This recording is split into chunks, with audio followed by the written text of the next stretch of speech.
સુરત શહેરમાં ઘરફોડ ચોરી કરવાના ઈરાદે જઈ મકાન માલિક જાગી જાય તો તેમને ચપ્પુ બતાવી ડરાવી ધમકાવી ચપ્પુના ઘા મારી લૂંટ તથા ઘરફોડ ચોરી કરનાર અને છેલ્લા 1 વર્ષથી 2 ગુનાઓમાં નાસ્તા ફરતા આરોપીઓને ઝડપી પાડતી સુરત શહેર ક્રાઇમ બ્રાન્ચ. સુરત શહેર પોલીસ કમિશનર શ્રી નાઓએ સુરત શહેરના અલગ અલગ પોલીસ સ્ટેશનોમાં ગંભીર પ્રકારના ગુનાઓમાં સંડોવાયેલ ભાગેડુ ગુનેગારો કે જે લાંબા સમયથી પોતાની ધરપકડ ટાળવા માટે નાસ્તા ફરતા હોય તેવા ગુનેગારોને શોધી કાઢવા માટે ખાસ ડ્રાઈવ રાખેલ હોય, જેના અનુસંધાને નાયબ police commissioner Shri crime branch નાઓએ અલગ અલગ પોલીસ સ્ટેશનોમાંથી ગંભીર પ્રકારના ગુનાઓમાં નાસ્તા ફરતા આરોપીઓની માહિતી એકત્રિત કરી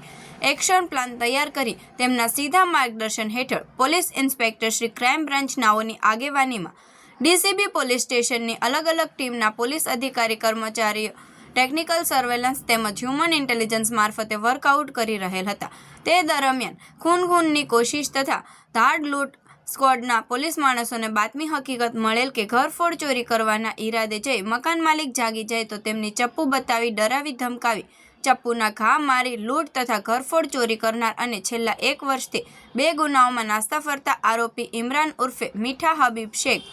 ને ઝડપી પાડી કાયદેસરની કાર્યવાહી કરી ભેસ્તાન પોલીસ સ્ટેશનના તપાસ કરનાર અમલદારશ્રીને સોંપવા તજવીજ કરેલ છે.